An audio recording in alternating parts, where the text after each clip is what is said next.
Hello and welcome to another episode of Earth911's Sustainability in Your Ear, the podcast conversation about accelerating the transition to a sustainable carbon neutral society. I'm your host, Mitch Ratcliffe. Thank you very much for joining the conversation today. It's good to have you. Drinking water is at risk of becoming scarce in the face of climate change. According to a 2014 Government Accountability Office report, 40 of 50 state water managers expected by this year to be facing water shortages. And in fact, 50% of the nation has experienced drought since 2000. Another issue, the rising incidence in water of per and polyfluorinated alkyl substances, or PFAS, the forever chemicals used in everything from the lining of fast food containers and firefighting foams to cosmetics and waterproof clothing, makes even municipal water sources less reliable for human consumption. A recent study by the United States Geological Survey found that as much as 45% of the U.S. tap water is contaminated with PFAS. Our guest today is rich-razgaitis. He is the CEO of Bluewater North America, a water purification company. He last joined us in early 2022 before the company he co-founded, FloWater, was acquired by Bluewater. Raz returns to talk about home and business water filtering options. The filtering, use, and reuse of water will become a more prominent feature of daily life in coming years. That USGS study, however, is a wake-up call about the chemical contaminations that we face. It found that at least one type of PFAS was in almost half of 716 samples taken from taps around the nation, both from public and private water sources. The Eastern Seaboard and Midwest have the most contaminated water systems, but several cities in the West, where heavy industry and military bases are located, also have PFAS-contaminated water.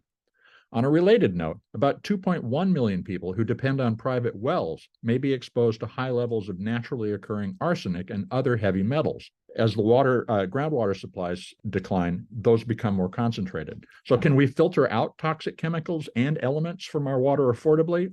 Let's find out. You can learn more about Bluewater's offerings at bluewatergroup.com. Bluewater Group is all one word, no space, no dash. Welcome back to the show, Raz. How you doing today? I'm doing great, Mitch. Thanks for having me on the show again. Well, it's good to have you back. And a lot has changed for you since we last talked. You've merged with or were acquired by Bluewater, and you've become the CEO of Bluewater US. Why was Bluewater the right company for FloWater to join and build a better water filtering infrastructure? Well, I actually have been working with Bluewater for years. So we started the company in 2013, and the company being specifically FloWater, and moved the company out to Denver, Colorado in 2016. And I raised a variety of rounds of capital. So we went through a Series A and through a Series B. And in our Series B financing in 2018, in Q4 of 2018, Bluewater actually led that. So Bluewater is comprised of an investment fund, effectively, and then also a portfolio of water companies. And so the head and the principal behind the investment fund, as well as the founder of Bluewater, the water company, is a gentleman by the name of Bengt Ritchie, and he's been in the water business since 2013. So while he was starting his company, Bluewater, in 2013, he was also making strategic investments from 2013 all the way up through roughly 2020, and then has continued to make some investments through M&A and rolling up companies all the way up through this summer. Actually, more recently, Bluewater has acquired or rolled into the portfolio a company called TAP, which is a water filtration company that's more consumer oriented. So just going back to the story, Bengt and the Bluewater fund led our Series B investment, put $15 million into our company. And so I worked with them for a period of years, all of 2019, 2021, through some very, during some of our heyday years where we were just on a rocket ship ride from 2019 to 2020. We've been growing about 100% year over year since the inception of the company, to what was an incredibly complicated period of the business for us, and kind of reinventing ourselves, particularly in markets and going into categories where we hadn't been blocked out through just shutdowns, right? A lot of Right. California was shut down, and hotels, schools, gyms, a lot of big tech companies. And so in 2022, when it became time to raise another round of financing for growth and sustenance, we came to the conclusion that the best option was to merge with Bluewater. And so they acquired the rest of the shares from other shareholders, and they'd already owned, pretty close to 50% of the company. They were still a minority investor at that time, but they owned pretty close to 50%. So they acquired the rest of the company, merged this into the global Bluewater business. And so it's good for a lot of reasons. One is size and scale does matter to this. So this is a very much a David and Goliath story. I mean, we are, I was just in Oakland yesterday, and happy to just share a little bit about that, because it's really cool from a sustainability perspective. And I'll come back to that later if you'd like to. But I was talking to somebody about this David and Goliath versus, big beverage companies and big bottled water companies. And so having some additional size and scale is of real magnitude and impact for us, product development resources, global resources. And so it's been really, really great. And the cultural fit has been fantastic. So how did the FloWater refill stations fit into the Bluewater catalog now? Are these public locations still a key priority? They are. In fact, that's a fast growing portion of our business. And so in the US, in my role covering North America, and we're still going through this brand migration, and FloWater will still remain as a product, and the company name is migrating to Bluewater North America as an entity. We are primarily focused on hotels, schools, gyms, corporations, retail, and then some events. But those are the primary big verticals where we've seen a lot of momentum. So what we've done is we've taken that recipe of where we're able to see duplication and success and getting traction and scaling, applying that globally to other markets. And those other markets are right now Europe and in the Middle East primarily. So we are co-sharing products, and we're working on the integration of the products. So part of that integration means getting refill stations into Europe, getting them into the Middle East, and getting them through channel partners that they are either establishing or Bluewater has established. And then the reverse is true as well. There's a portfolio of Bluewater products. There's under sink systems that are outstanding purification devices that remove PFAS and heavy metals and pharmaceuticals, herbicides, that are called the Spirit Pro Cleone, that we're moving into the US. They're working on a really cool product right now in development, and we don't have an ETA for when it's going to be done, but it is basically Bluewater in a suitcase, and it's very similar to the FloWater technology, but it's Bluewater in a suitcase. You literally can ship that suitcase somewhere and take non-potable water and hydrate 5,000 people a day. In fact, they're using this suitcase in Ukraine. The military it has some prototypes of this suitcase that's taking non-potable water and turning it into clean drinking water for 5,000 people a day. And there's a multitude of our other products. There's sponsored event units. There are hotel systems. And so we're working on co-sharing products. Part of what we're also working on, though, is really retaining focus, because as entrepreneurs, we all have probably more ideas and aspirations than we have the capacity to be able to go and execute on those. So we're constantly fighting cool ideas and cool technology and neat products with just the sheer market need and our desire to focus. Well, there's, with water shortages, contamination increasing, PFAS isn't limited just to tap water, obviously. Where around the country is filtering most needed right now? And the other question that is sort of randomizes the answer is, how does extreme weather, especially flooding, increase the risks associated with tap water?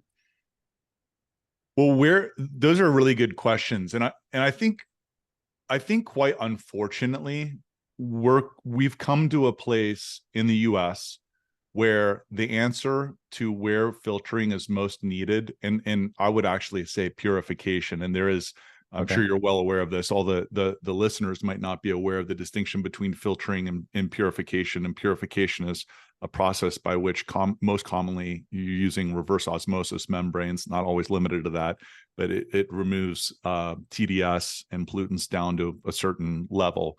And it's the most pristine level of water purification that you can get for drinking water. But unfortunately, I think the answer is everywhere.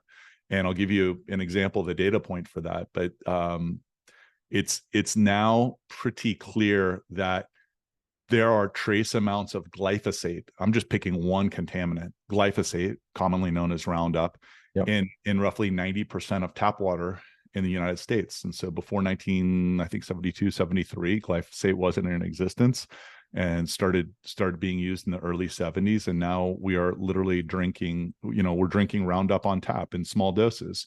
And that's an issue. And that's just one of the issues. Another example of that is back in, I believe it was, I think this was in Popular Science, and goes back to 2017, and the numbers I'm sure are worse since then. But there was a study that was done where 25% of random selected site test locations across the US tested higher than the EPA allowable limit for lead in tap water that is being consumed by students. Many states, in fact, most states to this day, don't even have regular state mandated lead testing for our schools that are providing drinking water to our students. And so that's starting to come into existence, and state mandates. The problem is that it's now everywhere. And that's because, now there are certain areas like Phoenix, for example. Phoenix has very high TDS levels, right? Total dissolved solids. So the water, tastes pretty poor. When you have TDS, that's anything over 100 you can taste. Parts of Phoenix range from like 600 in the summer, 1,000. So those are really noticeable. But we have all these issues throughout the United States, and it's quite a sad state of affairs. But that's how it is. And even some people, I go to San Francisco, and I used to live in San Francisco in the Bay Area for 10 years, and they'd say, "Well, gosh, we've got, the world's cleanest water coming out of the Hetch Hetchy as the source." And the problem still is that there are now kind of human contaminants or man-made contaminants that have made its way into the waterway that municipal water was never equipped to treat. And this it falls with the rain now. Exactly. Yeah. I mean, microplastics are a perfect example of that as well. And so another data, I started just using the Roundup as an illustration, then I went to lead, and then we can go to PFAS, and then we go to the rain and the microplastics that are in tap water and rain, as well as the air now. And so there's another a study that came out years ago that showed that over 90% of both bottled and tap water sources had on average around 300 plus microparticulates of plastic per liter of water. So even if you're not drinking bottled water, you're drinking bottled water in the form of microplastics. There's a statistic I recall reading from Mark Reisner's 1986 book, Cadillac Desert. This is actually one of the books that woke me up to all this a long time ago. And it was that every drop of water in the Colorado River has passed through more than a dozen people and animals before the river dries up, before it reaches the ocean. Oh, I've never heard that stat before. I actually haven't read that book either. Is it still worth reading? Phenomenal. Even now, 40 years later, it's still a great book to read. I will read that. Should we be thinking of water reuse as the new normal? I mean, and is water recycling at home a viable strategy to be thinking about now? That's a really terrific question, and there's a lot of facets to it. I think in an ideal situation, the answer is yes. And I think that's certainly what we should be working towards. Mm-hmm. And water reclamation and recycling, for non-drinking water, of course, but then even for drinking water, the requisite, though, this is the really important part, is the requisite component to that, though, is that we are now entering a world and an environment where we really need to treat our water twice. So it needs to be treated once at the municipal plant, and that's most commonly how people get it. And yes, some people get it in wells and other receptacles, and if they're living off grid, they might be doing something else. But the vast majority of Americans are getting their water from municipal water treatment plants, and those people do the absolute best job that I think is humanly possible today, given kind of what we've delivered to them in the form of microplastics and PFAS. And then you just also have things like lead through pipes that, can't be corrected very easily. And it would take 50 years and $1 trillion to replace the infrastructure. So it's practically impractical.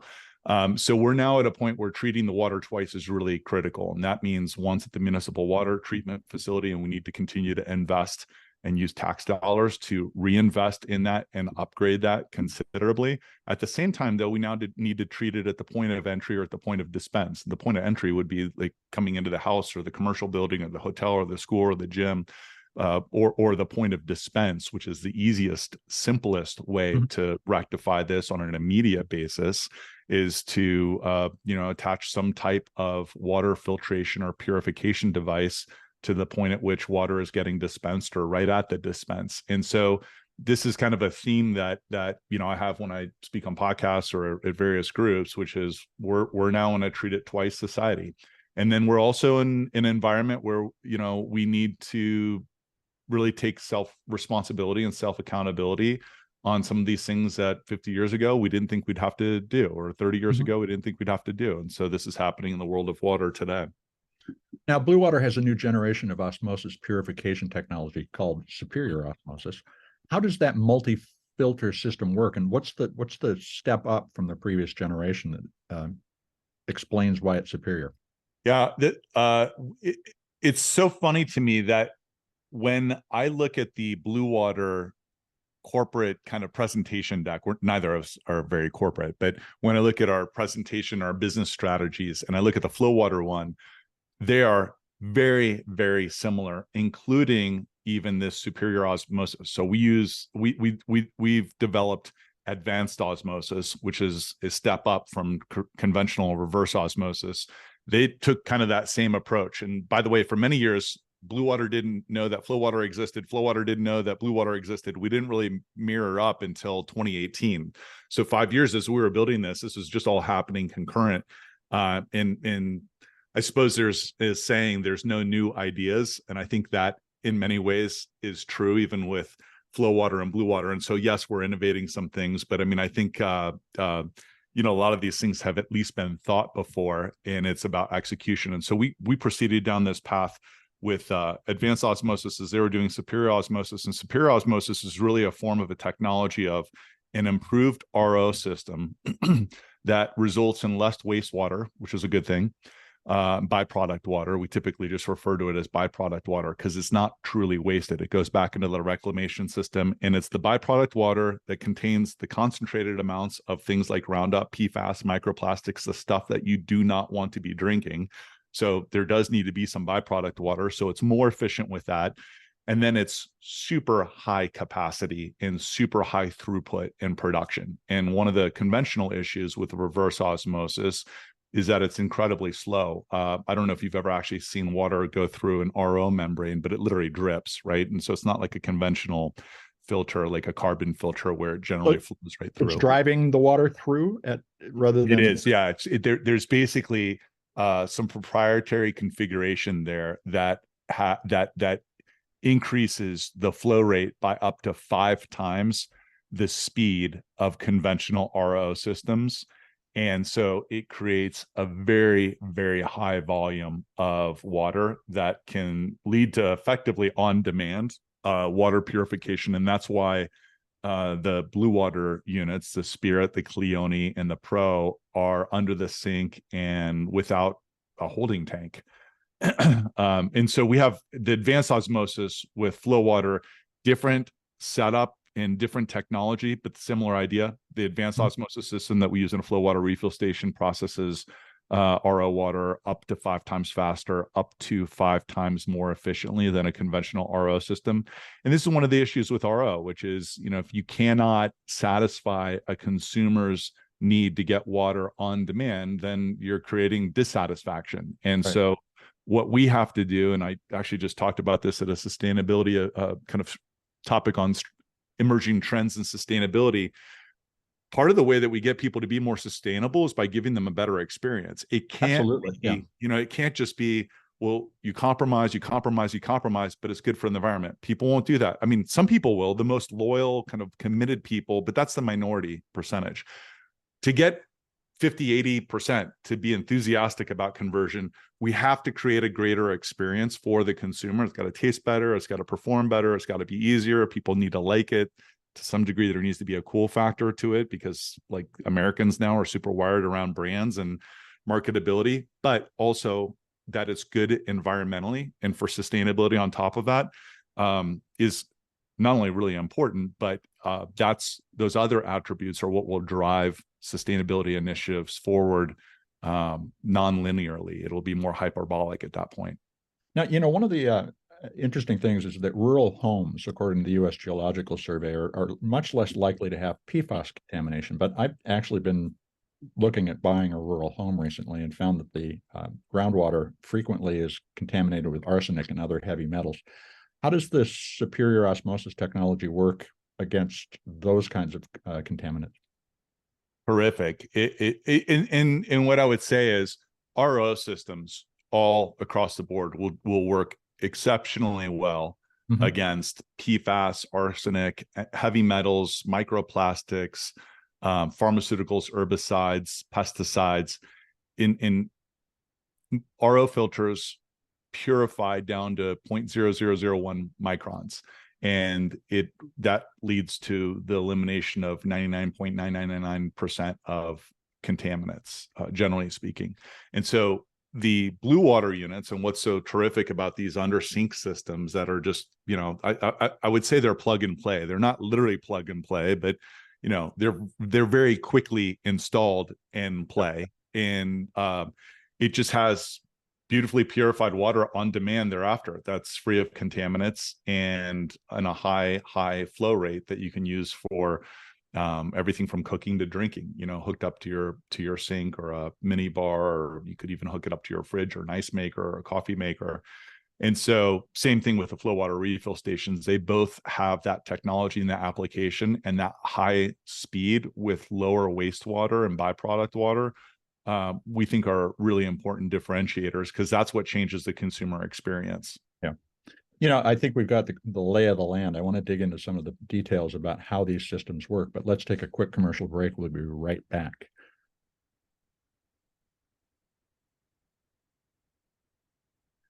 Now let's get back to the conversation with rich-razgaitis. He's the CEO of Bluewater North America, and we're talking about water purification and the water crisis in the United States. So you've talked about under sink systems. Is the superior osmosis system something that a home or a workplace could get by with one unit, or do you need one under every sink?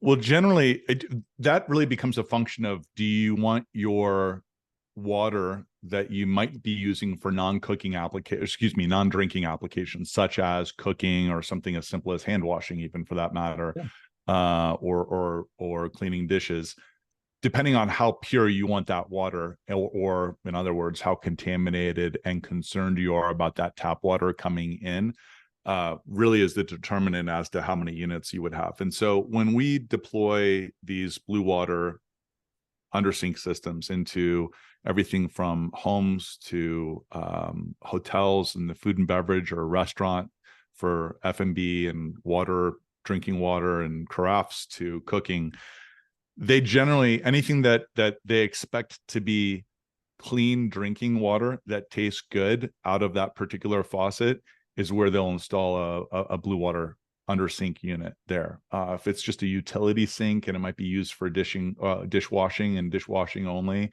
and there's no contaminants in the water, and it's just maybe high TDS where it has 300 parts per million TDS, sometimes they won't. But this really becomes a function of what do you want coming out on the other end of the faucet, as well as just physical proximity, right? And we have the same thing when we install FloWater refill stations, which is, to some degree, it just depends on, how far the school wants their students to have to walk for clean drinking water, or at a company, when we install these into a variety of small, medium, and large companies, it's not as much about the capacity of it. It's just, do they have 2 or 3 floors, and how far is the distance from point to point?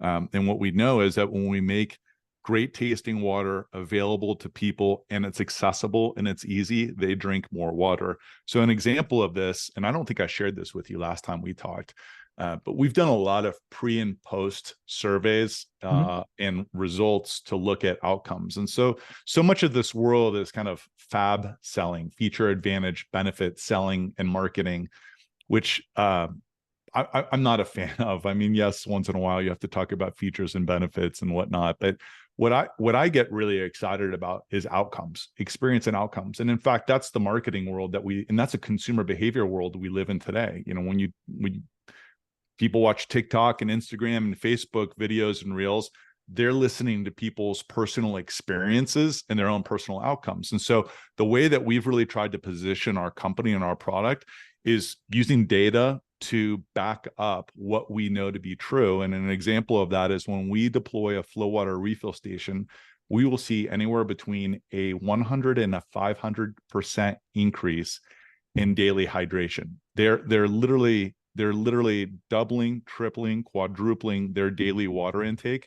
By the way, the baseline is really low for an average American's water intake. Over 70% of Americans are chronically dehydrated. That's the data. And so, you know, you might say, well, that sounds impossible. Well, it's actually not that impossible when the baseline of water consumption is really low. So if they're drinking like 2 cups a day and they go to 6 cups a day, it's a really considerable increase. That's just because the starting point is low and we need to solve that. But what happens when people start hydrating properly, and this happens both with FloWater as well as Bluewater, and this is our data-based experience, is that they also stop doing other things. So they stop drinking soda, sugary, caffeinated, carbonated beverages. They reduce their coffee consumption.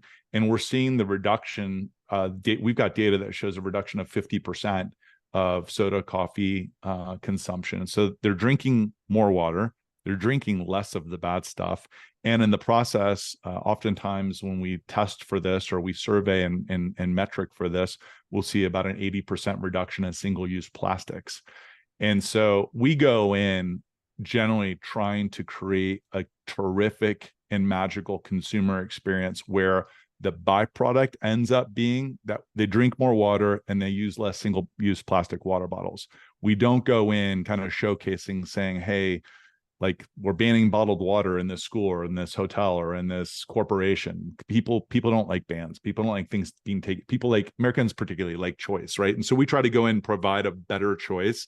And what we know based on data is that their behavior will change dramatically, and all the other stuff will kind of move to a secondary or a benign location. Now, these are electronic devices. How much energy does a system use? What's a comparable appliance in terms of energy use? A FloWater refill station. I can't answer that question specifically on a under sink system because I don't know the answer. So I won't answer that. Okay. But I will go get the information now that someone's asked me about that. But I do know very well on the FloWater refill station side, a really easy comp is FloWater unit uses about as much electricity daily as a water fountain or refill station or a hydration station that you might see in a hotel or an airport. Do you have a sense of how much that is? It's on a consumption basis. Like I think an easy way to kind of translate this for people to understand, it would cost anywhere from like nickels to quarters a day in power output in terms of running these units. And so it's has very low thresholds for what it requires for powering the unit. And it's incredibly energy efficient. So the new filters are described as self-cleaning. So what happens to the material it captures? Does the user have to take that somewhere for safe disposal? What goes on with the material that's filtered out? Well, the material that's filtered out gets captured in the filter, or it moves into byproduct water. And so the way a system works, and I'll speak specifically about the FloWater system, and there's 7 stages of filtration and purification that go into the refill station itself. And I won't go through each one, but I'll just give you a few examples. The first 3 filters are primarily removing contaminants, and it starts with a sediment filter, which removes literally sediment, right? And so you might have like dirt and grime. And in fact, in New York City, the sediment filters get clogged very easily, partly because you have so much vibration. There's so many micro vibrations in New York City, and there's so much construction that's going on that actually those micro vibrations you can't feel, generally speaking, unless you're walking next to a jackhammer. But like 99% of the city still is feeling the effect of these micro vibrations. And sometimes we'll pull out these sediment filters and they're caked with mud, literally just mud in a sediment filter. And that's what the sediment filter's job is to do, is to pull all that stuff out. And so that gets captured in the filter itself, right? And by the way, can that filter then be put in the trash? Or does it need to be handled by somebody specialized? It can. So what we're doing now, it can go in the trash. There are ways that it can get into recycling. This is one of the challenges. In fact, I was just doing some additional reading this morning about recycling, the complexity of recycling. We are also working towards a way that we can actually retrieve these and do effectively an exchange. There's trade-offs to all of these things. By the way, one of those is just carbon footprint that is the result of shipping stuff back as well. Absolutely. Right? And so it's sometimes on the surface, people are like, well, hey, why don't you just do a simple exchange, et cetera, et cetera. It's complicated when you start to like factor in all of the supply chain components of that. And in fact, just going back to kind of how the filters work, and I want to make sure I answer that question properly, and what happens to the filters and what gets filtered. Then there are a few other stages of the filter that the tap water coming into a FloWater refill station goes through. That includes reverse osmosis and what we have developed as advanced osmosis.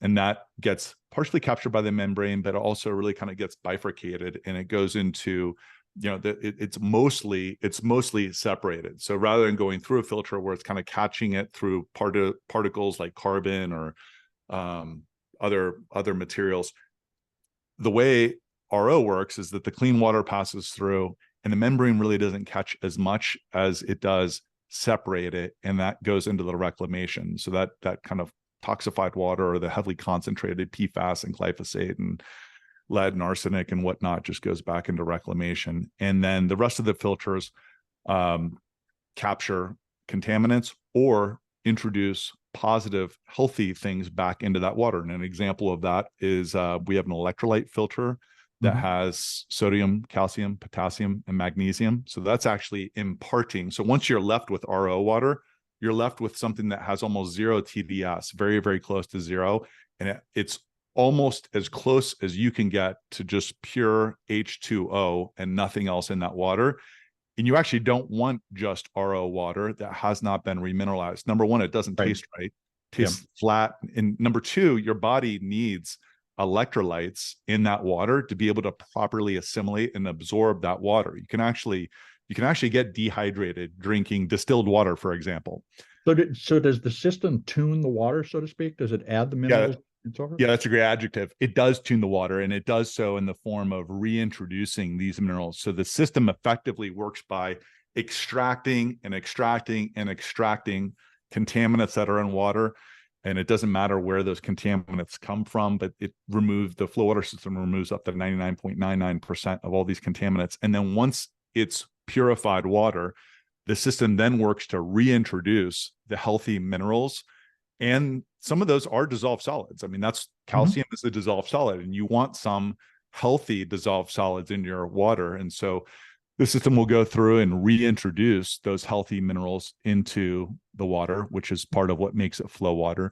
And then we also have a very specific alkaline filter that helps increase the alkalinity of the water through over a dozen trace minerals that are also helpful for bioabsorption as well as taste. And then the final stage is a coconut carbon filter, which just imparts this super clean, crisp taste that makes it better than bottled water and tastes really fresh. And so that's what makes FloWater is the removal of all the stuff that you don't want, but the reintroduction of those things that your body craves and needs, as well as your taste buds, so that you enjoy drinking it. So how frequently do these systems need to be maintained, and what's the typical ongoing cost of owning one of them? So the frequency of maintaining them are generally limited to just filter changes. And So so volume based. So you run it certain is, amount of water through it's it. time and volume. Yeah. So it's, we generally, it depends on the market, and, you know, if it's a school, we'll sometimes hit the volume number first. And if it's a company, we generally hit the number of months first. Pretty simple. It's 12 months or 12,000 gallons, Okay. whichever comes first. And if you compare that to a conventional water fountain, so if you, even a bottle filler, like let's look at a bottle filler that I don't want to use the name of the company, but it's a company that's been around for, you know, 100+ years, and they have bottle filling stations everywhere in the United States. Those stations typically have just a single stage carbon filter. Mm-hmm. It's basically a Brita in your fridge. And if someone gave me a choice between, you can drink tap water, or you can drink something out of a carbon filter or a Brita filter, I would take the filter. But on a scale of 1 to 10, it's doing a 2, not a 8, 9, or 10. So it's better than 0, but it's not very powerful. And so those filters in many hydration stations need to be changed about every 1,500 to 2,500 gallons. Generally it's around 1,500 gallons. So we're changing FloWater refill station filters basically 1 out of every 5 times that they're changing it for hydration stations. So in terms of an actual economic cost and investment for an end user, a customer like a school or a gym or a hotel, in many cases, the ongoing filter costs are less for a FloWater refill station than a conventional hydration station, and you're getting amplitudes, more purification power in that. And then typically what we do is we lease the equipment. You know, it's roughly $5 a day. It's $130 a month for a lease. So the vast majority of customers rent the equipment or lease the equipment for us for a multi-year lease. We generally take care of any break fix issue. I mean, we take care of anything that's under warranty, and then they take care of the filter changes. We do sell some units sometimes, and particularly in schools. Most of the units that we sell are to schools, and that's for the simple reason that most school systems can't operate under multi-year operating leases. They can't approve those, at least. They can, but they can do those, but they can only do 1 year at a time. And they have things like bond funds. In fact, I just came back from Oakland. This is a cool, quick story, if I may share it. I just came back from Oakland, and this is probably the most exciting moment and most proud moment I've had in the last 5 years as it relates to sustainability and the mission of this company, because we started this in Silicon Valley, and our mission was never to go sell this for $1 billion. Our mission was to save 1 billion bottles plus from oceans, lakes, rivers, and landfills. And so it's a very purpose-driven mission around not how do we make a lot of money, but how do we make a lot of impact and do well and do good for people in the process. And so Oakland yesterday had, we deployed in 2018, we deployed about 100 FloWater refill stations throughout all the Oakland schools. And that was progressively initiated by both city council and the community in the Oakland School District, the board, and superintendents there. And what they did was, I love this, they taxed Coke and Pepsi. So they employed a soda tax on a per unit basis. They got roughly $2 or $3 million in soda tax. They took a portion of that soda tax money to use it to buy FloWater refill stations to put into all the schools. So this is like David and Goliath nirvana, right? Which is you're taxing big beverage companies that are toxifying our kids with sugary, carbonated, caffeinated crap, and then you're using it to actually get them something that's healthier. I'd love for them to skip that first part of the process and not have that exist in the first place, but it does. So this is kind of the next best thing. And so yesterday marked the 7 millionth fill out of FloWater refill stations. And we were at Grass Valley Elementary School. There were 100 kids there. There were people there from the city and the county and community board and superintendents, and Principal Beckner was there.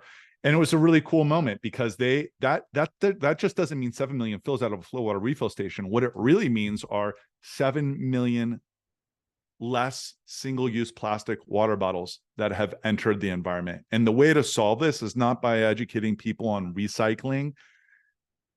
People should recycle, but recycling doesn't work. It's convenience again, first and foremost. Yeah. Yes. Agreed. And we need to work on uncycling. We need to work by solving the problem in the first part in place. And the way to solve that is by keeping bottles from entering the environment to begin with. And so that means yesterday marked a really cool event just because it was a milestone around kids doing something that they're proud of, that makes them healthier, that improves their attention. It improves their like daily life in terms of habits, eating, not snacking as much, not drinking as much junk stuff. And it's also good for the environment. And so, in fact, yesterday also marked the day that we're in the process of deploying another 85 units into the Oakland School District as kind of a part two to this. Well, that story really underscores the way we need to rethink water purification. We've always assumed, because we built it this way, that it's a centralized process, but the internet showed us that moving functionality to the edge of the network can be a lot more efficient. So what is the future of water purification? Is it more heavily instrumented and industrial municipal systems that are filtering, or should we be thinking about putting it all in homes and businesses, because that's a more efficient and potentially easier to manage platform for pure water? Well, I think it's going to require both. And, certainly there's the big problem to solve is, well, how do we really redeploy technology and make material capital improvements into water treatment facilities and plants? I mean, that's an important thing to do. And one of the things, I think sometimes people are a little critical of municipal water treatment plants, and I think unfairly so, because what is easy to forget is when many of these were built in the 50s, 60s, 70s, glyphosate wasn't even being used in the market until the early 70s. PFAS wasn't as big of an issue. People weren't as aware of the impact, the impeding impact of lead and other heavy metals on cognitive function and adolescent development. And so now we are. And those municipal treatment centers were never designed for the tax that we put on them. And part of that is an environmental byproduct. But then part of that is human-made, man-made impacts, which is we've allowed PFAS and Roundup to contaminate our waterways. And so that's part of the solution. Yet, and that's a really big part of the solution systemically. Then when we look 200 years out, we need to make those investments.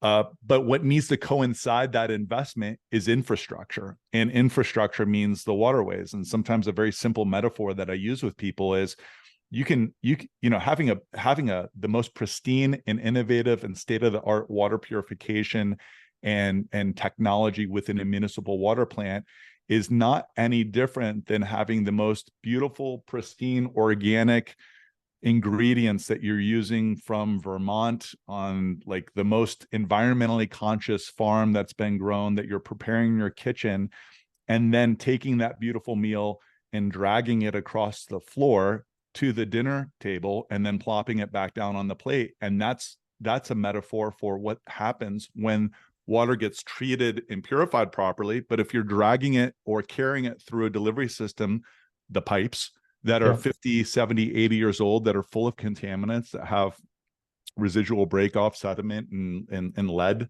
byproducts that are permeating it, well, then you just have super pristine water that then has been contaminated in the delivery process. And so we have to solve the infrastructural piece as well.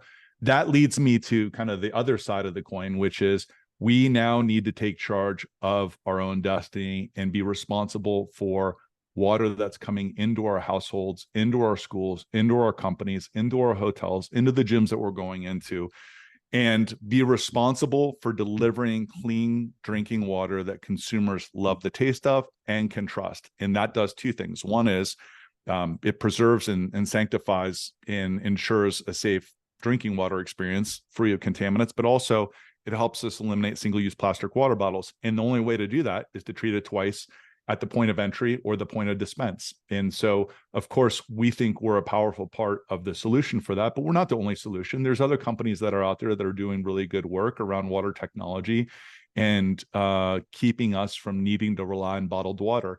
We don't have a problem in the United States called "if I could only find a faucet." We don't have that problem here. Third world countries do have that problem, but we don't, in some cases, we don't have that problem. The problem that we have in the United States today is that we either do not like consumers or do not trust what's coming out of that faucet. And more for good reason. As the data comes out, it's very, very sobering data. And so we have to treat what's coming out of that faucet. And the way to do that is to completely redefine that water right before it gets dispensed to ensure that you're getting pure, pristine drinking water that is safe. You know, you mentioned earlier it would take about $1 trillion to upgrade the infrastructure. And if we look out over the 200 years you just mentioned, that's a very reasonable thing to do.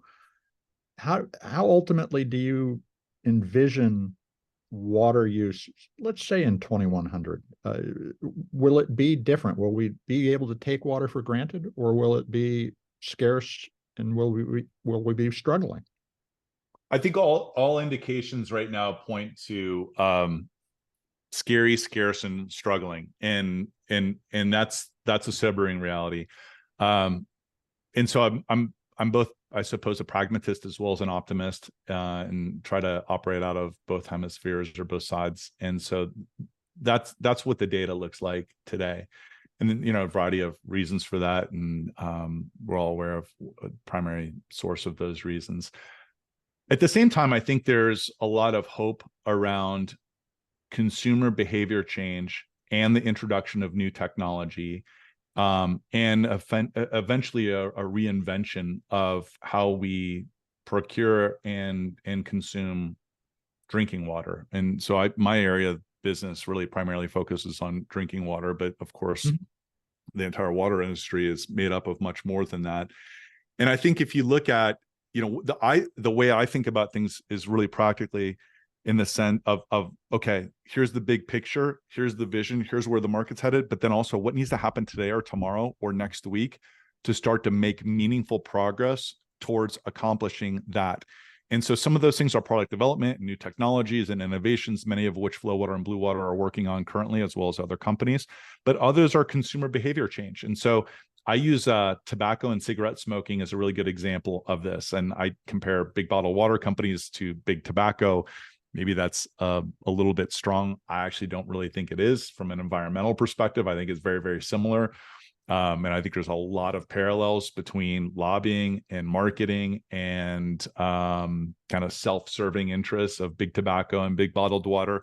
But I'll give you an example of this. In the 60s, well, first of all, I could have opened this presentation in the 60s by smoking a cigarette throughout this entire interview, and it wouldn't have been that weird. So that's one thing that's just changed massively. But second, used to be around 46% of Americans smoked, and now it's down to the low teens. And smoking, through education and awareness and impact, and also becoming really uncool, had a kind of force multiplying effect on declining smoking rates. And even up until before vaping was introduced about a decade ago. I mean, this data predates the introduction of vaping and alternative, like, you know, non-cigarette alternatives. And so I think we're under that same pathway right now as it relates to drinking water. It used to be super cool to be walking around with a bottle of Fiji, and now you kind of look like a jerk walking around. Like, it looks like, you know, I'd like to use a more colorful word, but my mom is reminding me constantly to work on not using my New York City English on public podcasts and presentations. And so, you know, you really kind of look like a jerk walking around with a single-use plastic water bottle that's been branded, and you literally are shipping your water. You kind of, some people think, stealing it from local communities, and then you're shipping it halfway around the world so that you can be walking around with this bottle of water, and yet there's a faucet 50 feet away. And so I think that we're underway through, you know, commercial efforts, consumer efforts, education, data, sustainability initiatives, and also taking back the tap. We're making the same headway as was made against big tobacco and the smoking of cigarettes. I just think it's going to happen a lot faster because we have the benefit of, you know, super rapid fire information flow, which didn't exist in the 60s, 70s, and 80s when there was this big push away from cigarettes. Well, it is certainly a time when we'll be able to communicate the real impact of what one is doing a lot more efficiently. And I hope that change that you're describing comes to pass. How can our listeners follow along with what you're doing at Bluewater? You could follow us on social. And so, you know, we would say, if you want to follow us on LinkedIn or Instagram, Facebook, you can start by, for the US constituents, going to drink FloWater or at Bluewater. And I would start at drink FloWater, and then you can find a variety of links from there. The second thing I would just encourage is try to make meaningful steps for all of us. I live in a world of sustainability. I still work on making meaningful steps, and there are still things that I do where I'm like maybe I should really rethink that. And so, I do want to just underscore, I certainly am not hesitant to kind of villainize big bottled water, and I suppose every story needs a villain in it, but we have a very legitimate one. The flip side, though, is I try never, ever, ever to villainize someone that is using a single-use plastic water bottle or make them feel condemned or judged. I just look at them as a potential convert towards a cause, and none of this happens for us overnight. I didn't get born this way. I became this way through education, awareness, and importance. And I think for all of us, it's this journey that needs intentionality along the way, some grace along the way, but also some pushing too, which is like, hey, we can do better than this. And hey, these little things do make a collective impact when it's done at scale. It's just like voting. Well, Raz, that's a great place to end this conversation. I look forward to the next one. Thanks for joining us today. Thanks, Mitch. Pleasure to be on. That was rich-razgaitis. He's CEO of Bluewater North America, and you can find more information about Bluewater, FloWater refill stations, and water purification at bluewatergroup.com. That's all one word, no space, no dash, bluewatergroup.com/US. Humans, well, some humans, have taken access to clean water for granted for only a few decades. But for most of history, we've struggled to find fresh water and often battled over fresh water, which makes up only 2.5% of the water on the planet. The larger a human settlement got, the more likely that waterborne contamination would cause outbreaks of cholera or giardia or dysentery or typhoid fever. The U.S. water system was a world leader when it was constructed in the 20th century. It provided clean water in major cities and in rural communities, but it now needs an upgrade. The opportunity is not just to clean up water purification. We can also tune water, as Raz and I discussed, to provide minerals that make water taste great and help displace the sugary alternatives and bottled water that are responsible for at least 35 billion single-use plastic bottles being discarded annually. It's no longer cool to carry a single-use bottle, but making clean, delicious water available requires a new, affordable infrastructure that's convenient for everyone to use. We can each contribute at our point of dispense, as Raz described it, where the water flows out of the tap. But we also have to lobby state and local officials to invest in water resilience in the face of climate change. The choices are always in our hands. It's a matter of taking the first step, making what you want clear to your representatives, as well as doing the homework to find viable solutions when your water supply is polluted. And unfortunately, too much of it is. PFAS in 45% of American tap water is not a great situation for us to be facing when we're also looking at water shortages generally. We'll be keeping an eye on this topic, and we'll be back with more innovative interviews about that soon. I hope you'll take a moment to share this podcast or any of the more than 440 interviews we've done on sustainability in your ear with your friends, your family, your coworkers. Send them to your grandmother. She might enjoy listening. And if you'd write a review on your favorite podcast platform or just give us 5 stars, it'll help your neighbors find us. You folks are the amplifiers that can help us spread more ideas so there's less waste. Thank you, folks, for your support. I'm Mitch Ratcliffe. This is Earth911, and we will be back with another innovator interview soon. In the meantime, folks, take care of yourself, take care of one another, and let's all take care of this beautiful planet of ours. Have a green day.